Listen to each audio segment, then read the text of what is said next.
कधी कधी एखादं वाक्य ऐकून अंगावर काटा येतो. मेरा नसीब इतना अच्छा है कि मुझे शिवाजी जैसा दुश्मन मिला. हे वाक्य पॉवरफुल आहे, पण 2 मिनिटातच प्रश्न पडतो, आपण हे सिनेमात ऐकतोय की दुपारच्या वेळच्या एखाद्या भव्य मालिकेत. रणपती शिवराय स्वारी आग्रा इतिहासावर आधारित सिनेमा आहे, पण त्याची मांडणी पाहता तो इतिहास कमी आणि सिरियलचा स्पेशल एपिसोड जास्त वाटतो. नमस्कार, मी आहे कामेश गाडगे आणि आपण बघत आहे पिक्चर बाज रिव्ह्यू. दिग्पाल लांजेकरांनी श्री शिवराय अष्टक सुरू केलं तेव्हा मराठी सिनेमाला एक आत्मविश्वास मिळाला होता. पण 6व्या पुष्पापर्यंत तो आत्मविश्वास आता रुटीन झाला आहे की का, असा प्रश्न पडतो. हा सिनेमा वाईट नाही, तो थरारक नाही, तो सिनेमॅटिकही नाही, तो सुरक्षित आहे आणि हीच त्याची सगळ्यात मोठी अडचण आहे.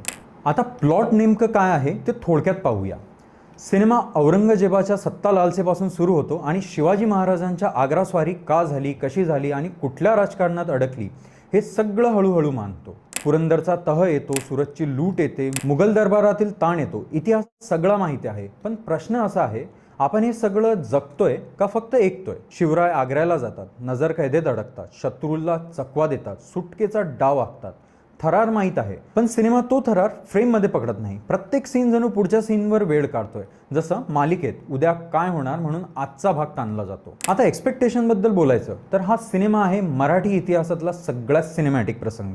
इथे टेन्शन हवं होतं, शांततेमागची भीती जाणवायला हवी होती, नजरकैदेचा घाम आणि सुटकेचा हुशार डाव आपण फील करायला हवं होतं. पण सिनेमा बघताना असं सतत वाटतं आता जाहिरात येईल आणि हेच सगळं काही सांगून जातं. रायटिंग आणि स्टोरी टेलिंगकडे पाहिलं तर मेहनत दिसते, संशोधन दिसतं, पण सिनेमा म्हणून धार नाही. संवाद मोठे आहेत पण त्यांचा परिणाम कमी आहे. प्रसंग भावनिक आहेत पण ते अंगावर येत नाही. दिग्दर्शकांचा सिरियलचा अनुभव इथे उघड दिसतो. सीन कट होतो पण परिणाम होत नाही. कॅमेरा थांबतो पण भावना पोहोचत नाही. इतिहास सांगितला जातो पण तो दाखवला जात नाही. आता परफॉर्मन्स आणि क्राफ्टबद्दल जाणून घेऊया. अभिजित श्वेतचंद्रांचा प्रयत्न प्रामाणिक आहे. ते शिवरायांचा संयम दाखवतात, त्यांचा विचारशील स्वभाव दाखवतात. पण शिवाजी महाराज म्हणजे फक्त शांत डोळेत नाहीत, ते आतून धगधगणारा ज्वालामुखी आहेत. तो इथे फारसा जाणवत नाही. मृणाल कुलकर्णी जिजाऊ म्हणून भावनिक वजन आणतात, पण त्यांचे सीनही मालिकेचा स्पेशल ट्रॅक वाटतात. औरंगजेब म्हणून समीर धर्माधिकारी भीतीदायक आहेत, पण कधी कधी तो इतिहासातला औरंगजेब कमी आणि टीव्हीवरचा खलनायक जास्त वाटतो. सिनेमामध्ये प्रोडक्शन डिझाईन, कॉस्ट्यूम, स्केल सगळं आहे, पण कॅमेरा वर्क आणि एडिटिंग त्या स्केलला सिनेमॅटिक उंची देत नाही. थीम पातळीवर सिनेमा सांगतो शिवाजी महाराज तलवारीपेक्षा बुद्धीने जिंकतात, पण जेव्हा मांडणीच इतकी सुरक्षित आहे तेव्हा त्या बुद्धीची चकमकही धुसर होते. हा सिनेमा धाडसाबद्दल आहे, पण स्वतः मात्र तो धाडस करत नाही. एक गोष्ट स्पष्ट आहे, हा सिनेमा पूर्ण अनुभव देण्यासाठी नाही, तो पुढच्या भागासाठी बनवलेला आहे.